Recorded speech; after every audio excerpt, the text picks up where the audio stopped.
Wales के मुल्क में बहुत से खूबसूरत पहाड़ और वादियां पाई जाती हैं।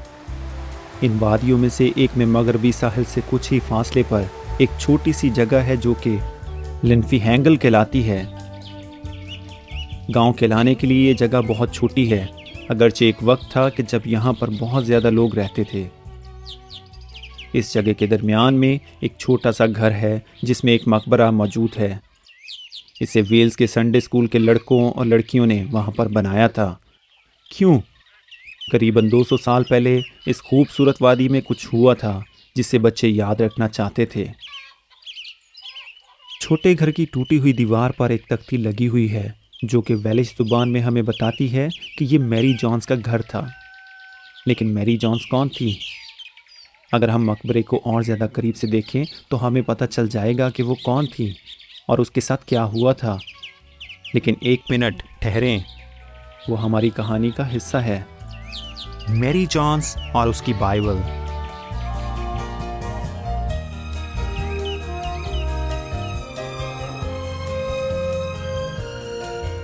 फर्ज करो कि हम 200 साल पीछे चले गए हैं।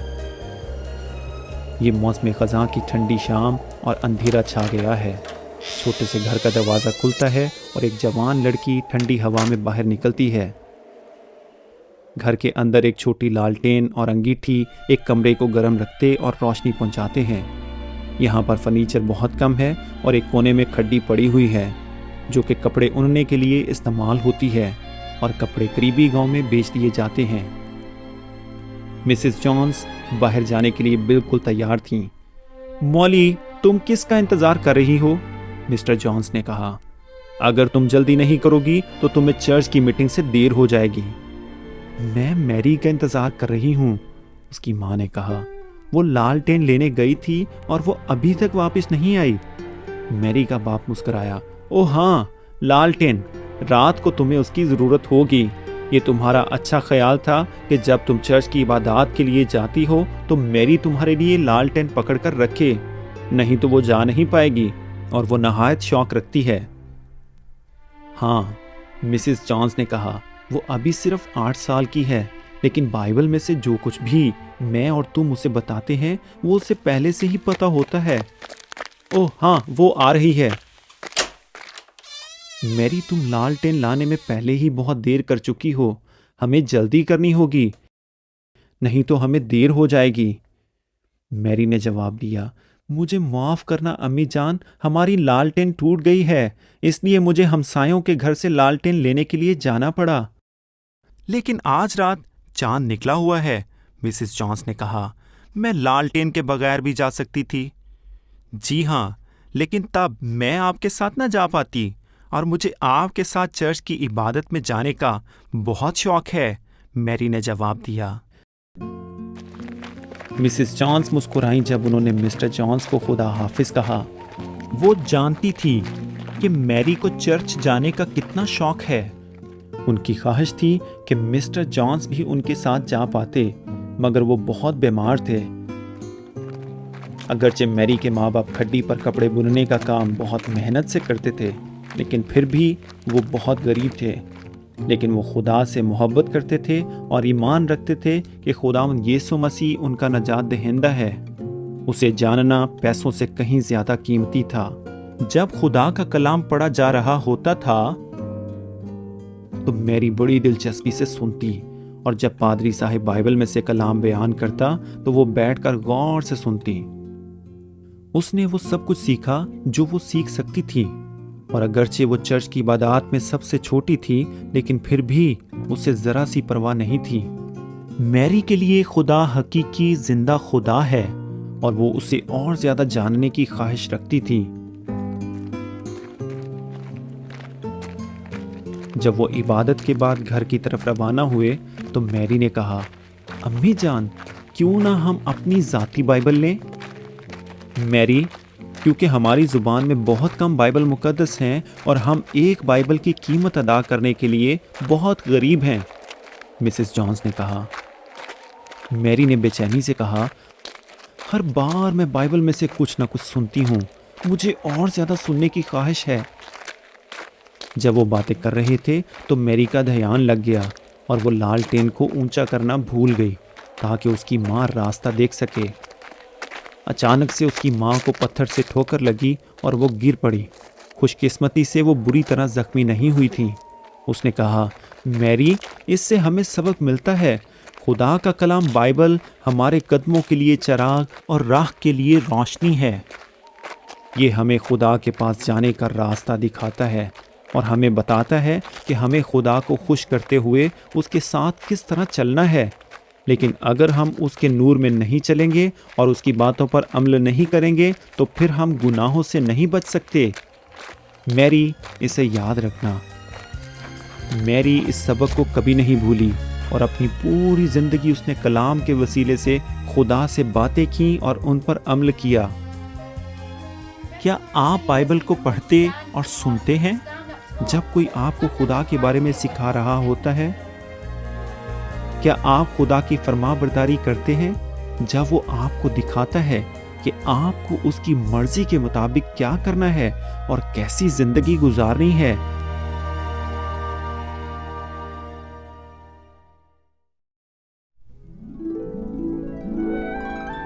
उन दिनों के गरीब घरों के बच्चों को बहुत मेहनत मुशक्कत का काम करना पड़ता था।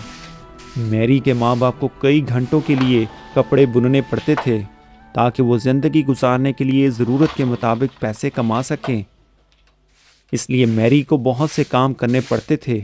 वो अपने छोटे से घर को साफ करती और उसकी झाड़ पोंछ करती थी, बागीचे की खुदाई और सफाई करती, मुर्गियों को दाना डालती और जब वो अनजान जगहों पर अंडे देती तो वो उनका ध्यान रखती थी और शहद की मक्खियों के छत्ते की रखवाली करती थी।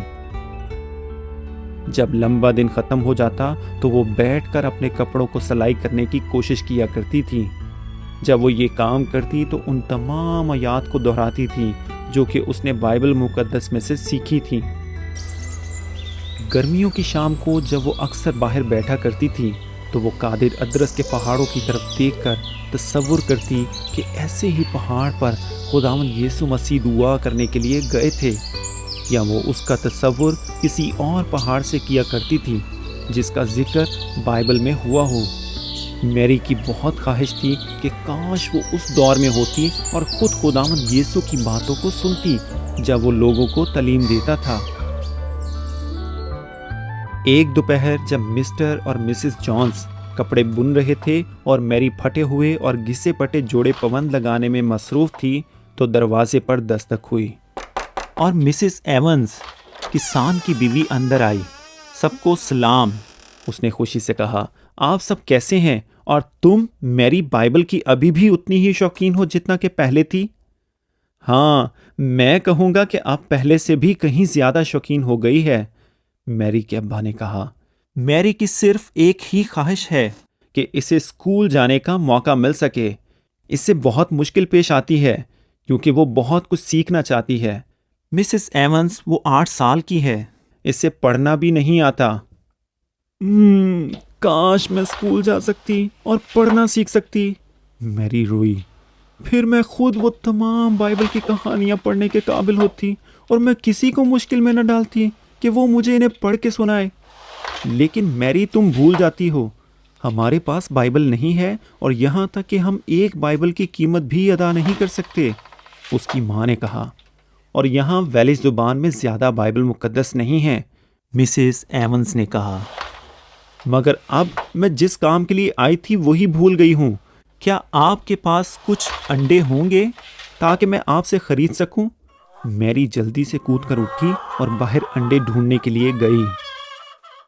जब मिसेस एवंस जा रही थीं तो उन्होंने मैरी से कहा, मैरी, भूलना मत, अगर तुम पढ़ना सीख जाती हो और फिर भी तुम्हारे पास बाइबल ना हुई, तुम फार्म पर आकर हमारी बाइबल पढ़कर उसका मुताला कर सकती हो।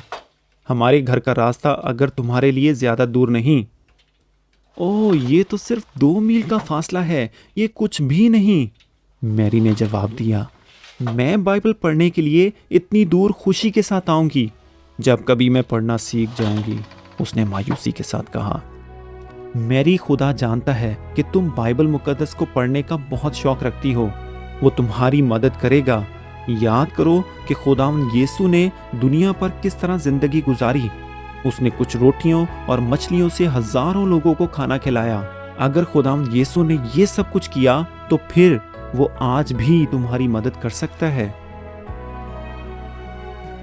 मैरी दरवाजे पर खड़ी होकर मिसेस एवंस को जाते हुए देखती रही। फिर उसने खामोशी से दुआ की।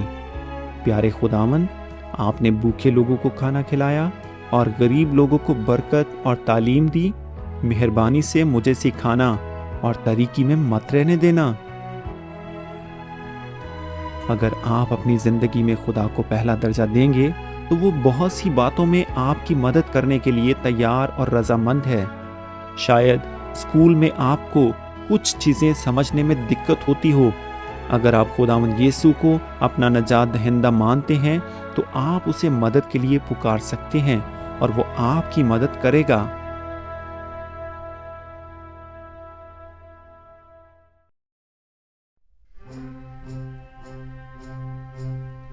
दो साल गुजर गए और अभी तक मैरी की दुआ का जवाब नहीं मिला था।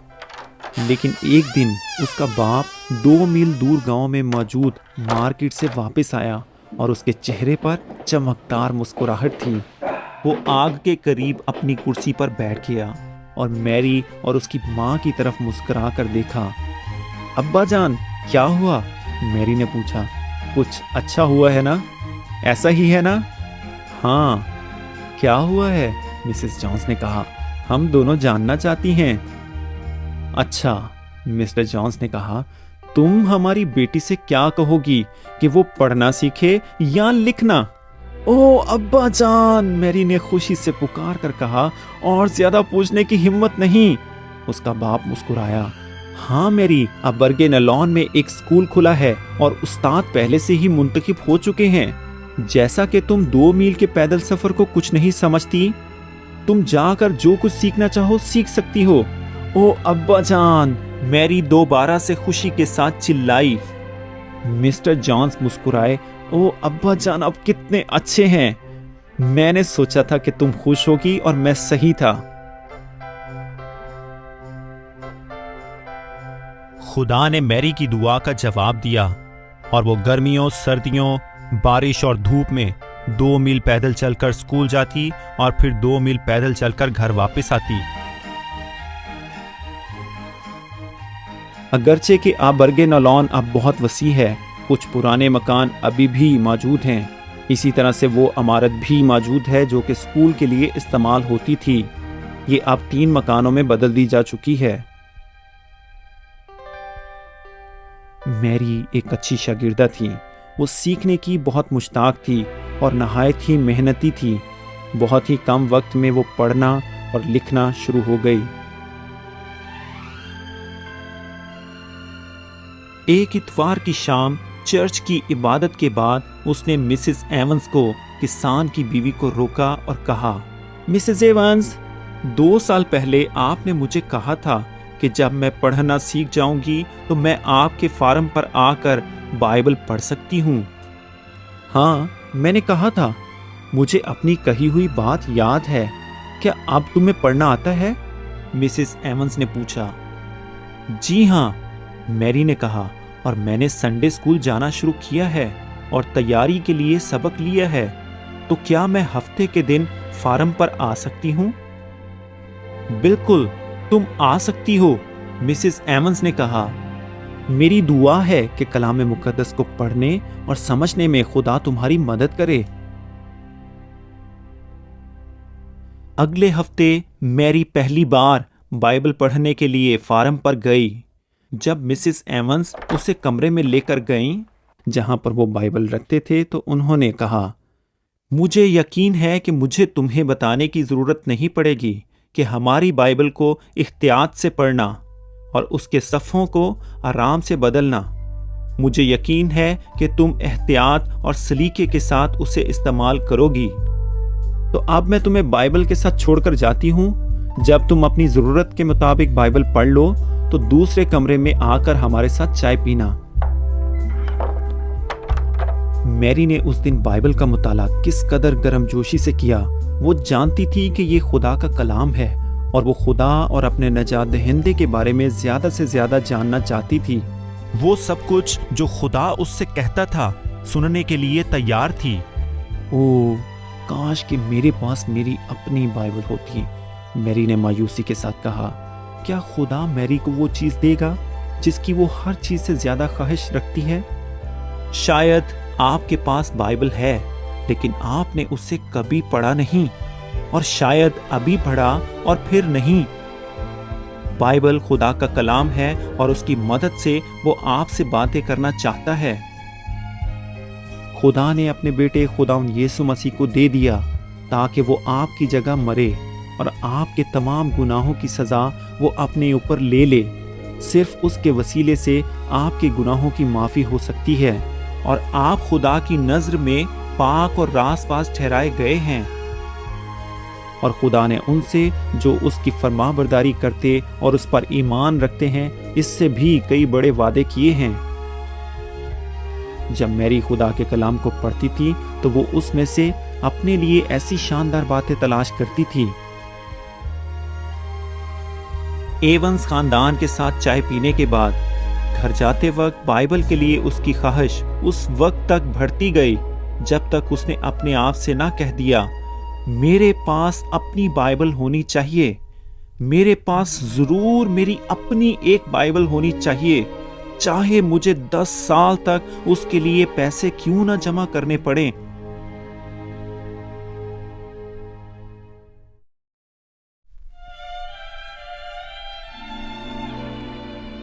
जिस दिन मैरी ने एवंस खानदान के फार्म पर पहली बार बाइबल पढ़ी, उसी दिन से उसने अपनी जाती बाइबल लेने का इरादा कर लिया और उसे जितने भी पैसे मिलते थे वो उन्हें जमा करती थी। घर पर अपने रोज़मर्रा के कामों के अलावा वो और काम भी कर लिया करती थी। जितनी देर तक अम्मी कपड़े धोती, वो बच्चों का ख्याल रखती, जलाने के लिए लकड़ियां जमा करती और कपड़े सीने में मदद करती थी। मिसेस एवंस मैरी की मदद करना चाहती थी और उन्होंने मैरी को एक मुर्गा और 2 मुर्गियां दी। बाद में मैरी ने उनके अंडे बेचे उनसे पैसे कमाने के लिए। इसके अलावा भी अगर मैरी को थोड़े से भी पैसे मिलते तो वो उन्हें गल्ले में डालती। लेकिन बाइबल मुकद्दस बहुत महंगी थी, ख़ास तौर पर गरीब लोगों के लिए, और मैरी एक वक्त में बहुत ज़्यादा कमाने के काबिल नहीं थी। हफ्ते और महीने गुजरते गए और अभी भी मैरी को बाइबल हासिल करने की उतनी ही ख्वाहिश थी जितनी के पहले थी। इसी दौरान उसने एवंस खानदान के फार्म पर जाकर उनकी बाइबल को पढ़ना जारी रखा। एक हफ्ते की शाम को मैरी आम मामूल के मुताबिक घर देर से आ रही थी और उसके माँ बाप बहुत परेशान थे। तुम क्या कर रही थी? जब वो घर पहुंची तो उसकी माँ ने पूछा। जितना ज्यादा मैं खुदा के बारे में पढ़ती हूँ उतना ही ज्यादा उसे जानना चाहती हूँ, मैरी ने जवाब दिया। इसलिए आज मैं मिसेस एवंस की बाइबल का एक बड़ा हिस्सा अपने साथ लाई हूँ। मैरी, तुम्हारा क्या मतलब है? तुम ऐसे कैसे कर सकती हो? मिसेस जॉन्स चिल्लाई। सिर्फ मेरे दिमाग में और हाँ मेरे दिल में अम्मी जान, मैं मत्ती 7 बाप याद कर रही थी। अगर आप पसंद करो तो मैं उसे आपके लिए दोहराऊंगी। मैरी के बाप ने अपना काम छोड़ दिया और मैरी उसके पैरों में फर्श पर बैठ गई। पहली आयत से लेकर उसने सारा बाप जुबानी सुना दिया। जब वो 7वीं और 8वीं आयत पर पहुंची तो उसका चेहरा रोशन हो गया। मांगो तो तुमको दिया जाएगा, ढूंढो तो पाओगे, दरवाज़ा खटखटाओ तो वो तुम्हारे वास्ते खोला जाएगा। उसने दोहराया। मैरी पूरी यकीन थी कि खुदा उसकी दुआ का जवाब देगा और उसे बाइबल मुहैया करेगा, क्योंकि उसने कहा मांगो तो तुमको दिया जाएगा। जब उस रात मैरी सोने के लिए चली गई तो मिस्टर जॉन्स ने कहा, मेरे अल्फाज लिख लो, ये बच्ची खुदा के लिए काम करेगी, इसमें कोई शक नहीं। ये मुसलसल बाइबल हासिल करने के लिए दुआ कर रही है और इसमें इसने दिल लगाया हुआ है और एक ना एक दिन खुदा उसे ज़रूर दे देगा। हाँ, हमारी मैरी को बाइबल मिलेगी। जब से मैरी ने अपनी बाइबल के लिए पैसे जमा करना शुरू किए थे, तब से लेकर अब तक 6 साल गुजर गए थे। घर का दरवाज़ा तेज़ी से खुला ओ अम्मी, अब्बू, बूझो क्या है? अभी मिसेस एवंस ने मुझे एक काम के लिए जो मैंने उनके लिए किया था पैसे दिए हैं और ये मेरी सोच से बढ़कर हैं। अब मेरे पास बाइबल खरीदने के लिए काफी पैसे हैं। मैं बहुत खुश हूं। मुझे समझ नहीं आ रही कि मैं क्या करूं। मैरी ने पुरजोश तरीके से कहा जब वो कमरे में खुशखबरी के साथ दाखिल हुई। मैरी, क्या यह सच है? आखिरकार 6 साल पैसे जमा करने के बाद खुदा की हम्द हो, उसने पहले तुम्हारे दिल में ख्वाहिश डाली। मैरी के बाप ने कहा, लेकिन मुझे अपनी बाइबल कहां से खरीदनी होगी? यहां हमारे इर्द गिर्द के इलाके में कोई बाइबल नहीं बेची जाती। अच्छा है कि आप पादरी साहब से पूछो, वो आपको बता सकते हैं कि आप बाइबल कहां से हासिल कर सकती हो, उसके बाप ने कहा। अगले दिन मैरी पादरी साहब के घर गई ताकि पूछे कि वो बाइबल कहां से खरीद सकती है। उसने मैरी को बताया कि सिर्फ एक ही जगह है जहां से उसे बाइबल मिल सकती है, और वो मिस्टर चार्ल्स थे जो कि बाला के कस्बे में 25 मील के फासले पर रहते थे। लेकिन वो पूरे यकीन के साथ नहीं कह सकते थे कि उनके पास कोई बाइबल बची होगी या नहीं। ये मायूसी वाली और हौसला शिकन खबर थी। लेकिन मैरी घर गई और वो अभी भी बाइबल खरीदने के लिए पुरजोश थी।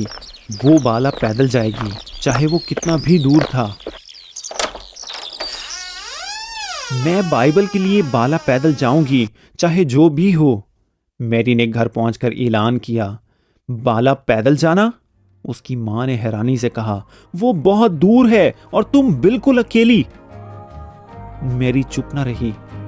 लेकिन यीशु ने कहा, मैं हमेशा तुम्हारे साथ हूं, इसलिए वो सारे रास्ते में मेरे साथ रहेगा। हां मैरी, तुम बिल्कुल ठीक कह रही हो। खुदा तुम्हें इस कदर मंजिल के करीब ले आया है और तुम्हारी बाइबल के लिए पैसे भी मुहैया किए। वो तुम्हारे साथ जाएगा और तुम्हारी रखवाली करेगा। हमें इसे जरूर जाने देना चाहिए, मिस्टर जॉन्स ने कहा।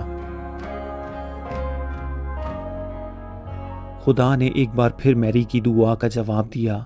उसने मैरी का दिल देखा और जाना, क्योंकि वो खुदा से मोहब्बत करती थी, इसीलिए वो बाइबल लेना चाहती थी। खुदा अपने लोगों की दुआओं का जवाब जरूर देता है, अगर वो ऐसी चीजें मांगे जो उसे खुश करती हैं। क्या आपने अभी तक सीखा है कि दुआ में किस तरह मांगते हैं?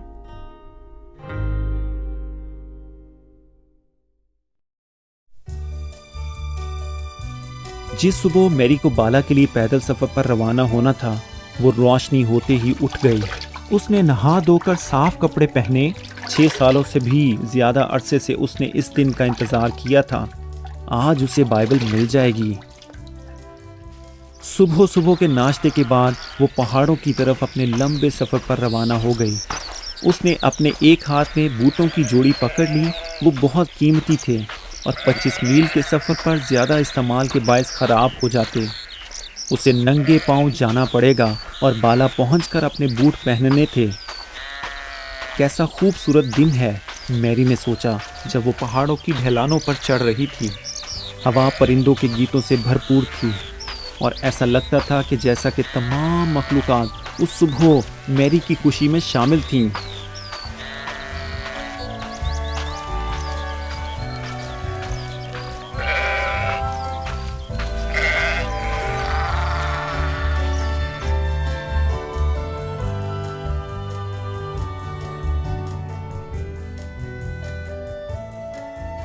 जब मैरी पैदल जा रही थी तो खुदा का कलाम बार बार उसके जहन में आ रहा था।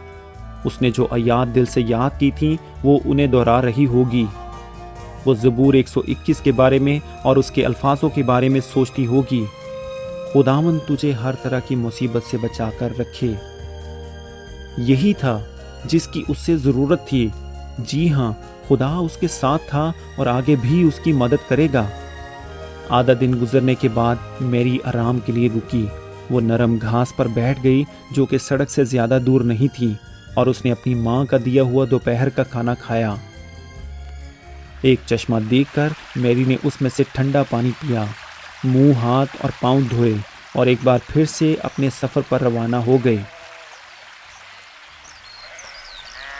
सूरज की गर्मी और सड़क की गर्द ने मैरी को बहुत थका दिया।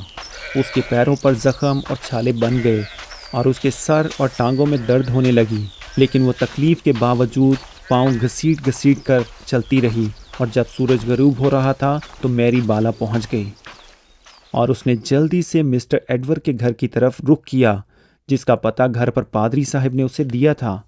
बहुत जल्द उसे उसकी बाइबल मिल जाएगी। लेकिन मैरी को थोड़ा और इंतज़ार करना था। उस रात मिस्टर चार्ल्स के घर जाने के लिए बहुत देर हो चुकी थी। उसे सुबह होने तक इंतज़ार करना था। लेकिन आज रात तुम यहाँ पर सो जाओ और सुबह होते ही मैं तुम्हें मिस्टर चार्ल्स से मिलने के लिए ले जाऊंगा। शाम के खाने के बाद मैरी को एक छोटा कमरा दिखाया गया। सोने से पहले उसने बाइबल की कुछ आयत दोहराई और अपनी मुहाफ़ज़त के लिए खुदावंद का शुक्र अदा किया। अपने लंबे सफ़र के बाद वो उस रात बड़ी गहरी नींद सोई। अगली सुबह को दरवाजे पर दस्तक हुई। उठ जाओ मैरी जॉन्स, मिस्टर चार्ल्स सुबह सवेरे उठ जाते हैं और थोड़ी देर बाद वो काम पर चले जाएंगे। मैरी उठ गई और अपनी आंखें मली। वक्त वाकई ही आ पहुंचा था और फिर कुछ मिनटों के बाद उसे अपने लंबे इंतजार का नतीजा पता चल जाएगा।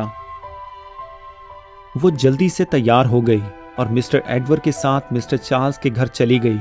कुछ लम्हों के बाद मिस्टर चार्ल्स दरवाजे पर आए और उन दोनों को खुशामदीद कहा और उन्हें अंदर आने को कहा। मिस्टर एडवर्ड ने जल्दी से बयान किया कि वो क्यों आए थे और फिर मैरी को पूछगिछ के लिए दावत दी गई। अब मिस्टर चार्ल्स ने कहा, मुझे अपने बारे में सब कुछ बताओ कि तुम कहां से आई हो और क्या चाहिए। मैरी ने अपनी कहानी सुनाना शुरू की। बाइबल के लिए अपनी ख्वाहिश और बाइबल खरीदने के लिए उसने कितने साल तक पैसे जमा किए, उसने सब कुछ उन्हें बताया। जब उन्होंने मैरी से बातें की और उसकी कहानी सुनी तो मिस्टर चार्ल्स उदास हो गए। मिस्टर एडवर्ड की तरफ मुड़कर मिस्टर चार्ल्स ने कहा, मुझे नहायत अफसोस है कि इस लड़की को पैदल सफर करके बाइबल खरीदने के लिए यहाँ आना पड़ा और मैं इसे नहीं दे सकता। कुछ महीनों पहले मैंने तमाम वेलिश बाइबल्स बेच दी। मेरे पास कुछ कापियां बची हैं जो कि मैंने दोस्तों के लिए रखी हुई हैं और मैं नहीं जानता कि हमें और बाइबल्स कहां से और कैसे मिल सकती हैं। मैरी को अपने कानों पर यकीन नहीं हो रहा था। कोई बाइबल नहीं, कोई बाइबल नहीं, इनके पास बेचने के लिए कोई बाइबल नहीं है। यह सुनकर मैरी के लिए खड़ा होना भी मुश्किल था। वो कुर्सी पर गिर पड़ी और जार जार रोई। उसने सोचा कि अब सब कुछ खत्म हो गया। सारी मेहनत किसी काम की नहीं। दुआएं, इंतजार, मेहनत, मुशक्कत, 6 सालों के लिए पैसे जमा करना और नंगे पांव पैदल चलकर यहां आना, सब कुछ किसी काम नहीं आया। बाज़ औक़ात चीजें गलत नजर आती हैं और हम समझ नहीं पाते कि क्या हो रहा है। अगर आप खुदावंद यीशु को अपना नजात दहिंदा मानते हैं और हालात के मुश्किल होने के बावजूद जब आप उस पर ईमान रखते हैं तो जिस तरह से आप उसकी फरमाबरदारी करते हैं वो भी वैसे ही आपके लिए तमाम कामों को ठीक करेगा और करता है।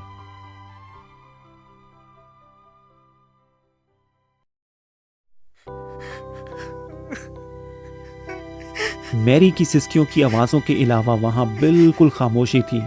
मिस्टर चार्ल्स ने मैरी की बताई हुई तमाम बातों के बारे में सोचा और जब उन्होंने मैरी के रोने की आवाज़ सुनी वो जान गए कि उनको उसे वो चीज़ देनी ही पड़ेगी जिसके लिए उसने दुआ मांगी और इतने अरसे से इंतज़ार किया था। मिस्टर चार्ल्स ने अपनी कुर्सी से उठकर कहा, मैरी, मुझे लगता है कि तुम्हें बाइबल ज़रूर मिलनी चाहिए। अगरचे मेरे लिए तुम्हें एक बाइबल देना मुश्किल है, लेकिन मैं मना नहीं कर सकता। मैरी अपने आंसू पोंछते हुए हंसने लगी जब मिस्टर चार्ल्स किताबों की अलमारी की तरफ मुड़े। एक बाइबल निकालकर उसे मैरी के हाथों में देकर उन्होंने कहा, मेरी प्यारी बेटी, अगर तुम इस बाइबल को हासिल करके खुश हो तो वाकई ही मैं भी इसे तुम्हें देकर बहुत खुश हूं। इसे ध्यान और एहतियात के साथ पढ़ना, अच्छी तरह इसका मुताला करना, दिल से अल्फाजों को याद करना और जो ये कहती है उस पर अमल करना। जब मैरी ने बाइबल पकड़कर अपने पास रख ली तो मिस्टर चार्ल्स मिस्टर एडवर्ड की तरफ मुड़े और कहा, इस दिन के बाद मैं आराम नहीं कर सकता। जब तक कि मैं खुदा के कलाम को इस मुल्क के लोगों तक पहुंचाने का कोई तरीका दरियाफ्त ना कर लूं। आधे घंटे बाद मिस्टर एडवर्ड के साथ नाश्ता करने के बाद मैरी ने घर जाने के लिए अपना पैदल सफ़र शुरू कर दिया। बादल छाए हुए थे, लेकिन मैरी का दिल बहुत शादमान था और वो अपनी ज़ाती बाइबल के लिए खुदा का शुक्र कर रही थी। उस शाम मिस्टर और मिसेस जॉन्स खाना रखकर मैरी का इंतज़ार कर रहे थे। वो क्या खबर लाएगी? क्या उसे बाइबल मिल गई? वो और ज़्यादा इंतज़ार नहीं करना चाहते थे। थोड़ी देर बाद उन्होंने कदमों की आवाज़ सुनी और दरवाज़ा खुल गया। वहाँ मैरी खड़ी थी और उसके चेहरे पर चमकदार मुस्कुराहट थी। उसके बाप ने उसे अपने बाजुओं में लेकर उससे पूछा, क्या सब कुछ ठीक है? मैरी ने शाद दिल से कहा, जी हाँ, सब कुछ ठीक है। लेकिन ये कहानी का इख्तिताम नहीं है। मिस्टर चार्ल्स लंदन एक ख़ास मीटिंग पर गए और वहाँ पर उन्होंने मैरी जॉन्स की कहानी सुनाई। उन्होंने वेल्स में बाइबल्स की ज़रूरत के बारे में बताया। मीटिंग पर मौजूद दूसरे लोगों ने भी महसूस किया कि बाइबल्स मुहैया करने के लिए कुछ ना कुछ करना चाहिए। वो जानते थे कि खुदा चाहता है कि वो एक सोसाइटी शुरू करें जो कि बाइबल्स छापे, ना सिर्फ वेलिश के लोगों के लिए बल्कि पूरी दुनिया के लिए। जब मिस्टर चार्ल्स घर पहुंचे तो वो जल्दी से मैरी को मिलने गए और उन्होंने ये शानदार खबर उसे भी बताई। जब मैरी ने इसके बारे में सुना तो वो खुशी से फूले नहीं समा रही थी।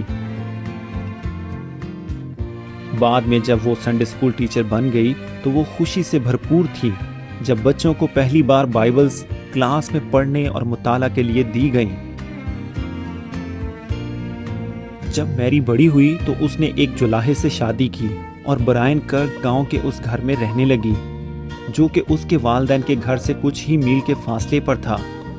खुदा के कलाम के लिए मैरी की मोहब्बत कभी नहीं बदली थी और जैसे जैसे दिन गुजरते गए खुदा की मोहब्बत मैरी के लिए और ज़्यादा कीमती होती गई।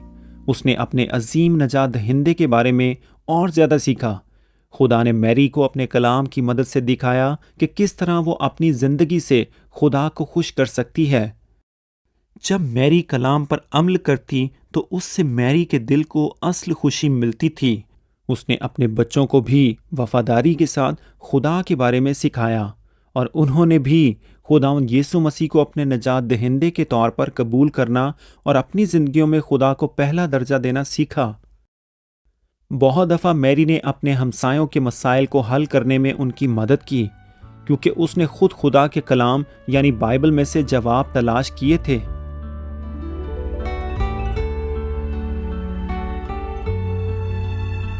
(1864) में मैरी ने 80 बरस की उम्र में वफात पाई, लेकिन उसकी कब्र पर मौजूद पत्थर की तख्ती यानी कुतबा इस कहानी का सिर्फ छोटा सा हिस्सा बयान करते हैं। अपनी पूरी जिंदगी में मैरी ने बरतानवी और गैर ममालिकी बाइबल सोसाइटीज के लिए दुआ की और उस काम में मदद के लिए पैसे भी दिए। उन दिनों से लेकर अब तक सोसाइटीज ने बाइबल्स छापी और नए अहदनामे को बहुत सी जुबानों में छापा। पूरी दुनिया में मौजूद लाखों करोड़ों लोग खुदा के कलाम को पढ़ने के लायक हो सके। और ये सब उस वक्त शुरू हुआ जब खुदा ने मैरी जॉन्स में उसकी अपनी बाइबल हासिल करने की ख्वाहिश पैदा की। बाज़ औक़ात खुदा उन चीज़ों से जो दिखने में बहुत छोटी नजर आती हैं बड़े बड़े काम करता है। खुदा आपको भी इस्तेमाल करेगा अगर आप अपनी जिंदगी को पूरे तौर पर उसके सुपुर्द करेंगे। इससे कोई फर्क नहीं पड़ता कि आप कितने बड़े और समझदार हैं। जिस तरह खुदा ने मैरी जॉन्स को इस्तेमाल किया उसी तरह वो आपको भी इस्तेमाल कर सकता है। आज वो बाइबल सोसाइटी दुनिया की तमाम बाइबल सोसाइटीज के खानदान का एक हिस्सा है जो कि मिलकर हर फर्द को उसकी अपनी जुबान में खुदा का कलाम मुहैया करने के लिए काम कर रही हैं। क्या आप उनके लिए दुआ करेंगे जो कि बाइबल का तर्जमा करते और उसे छापने का काम करते हैं? उनके लिए भी दुआ करें जो कि खुदा के कलाम को सिखा रहे हैं। दुआ करो कि बहुत से लोग खुदावंद यीशु के लिए अपनी ज़रूरत को महसूस करें और उसे अपने नजात दहिंदे के तौर पर कबूल करें। अगर आपको इंग्लिस्तान में बाइबल सोसाइटी के हेडक्वार्टर का दौरा करने का मौका मिले तो वहाँ आप मुख्तलिफ ज़बानों में बाइबल को देखोगे, और अगर आप कहोगे तो वो आपको वो वाली बाइबल दिखाएंगे जो कि मैरी ने मिस्टर चार्ल्स से ली थी, और जहाँ तक हमें मालूम है उसने अपनी सारी जिंदगी वही बाइबल इस्तेमाल की थी। लेंफीहेंगल में मैरी के दुनियावी घर के बहुत थोड़े निशानात मौजूद हैं, लेकिन आसमान में उसका एक घर है जो कि कभी भी तबाह नहीं होगा, और जिंदगी जो कि कभी खत्म नहीं होगी। और ये सब चीजें आपकी भी हो सकती हैं अगर आप वैसे ही करो जैसे कि मैरी ने किया। खुदावंद यीशु मसीह को अपने नजात दहिंदे के तौर पर कबूल करो अगर आपने अभी तक कबूल नहीं किया, और फिर तमाम कामों में उसके मुताबिक जिंदगी गुजारो। अगर आपके पास बाइबल है तो उसके लिए खुदा का शुक्र करो, उसे पढ़ो, उसे याद करो, और सबसे ज्यादा जरूरी उस पर अमल करो। याद रखो कि ये आपके लिए खुदा का कलाम है, बिल्कुल वैसे ही जैसे ये मैरी के लिए था।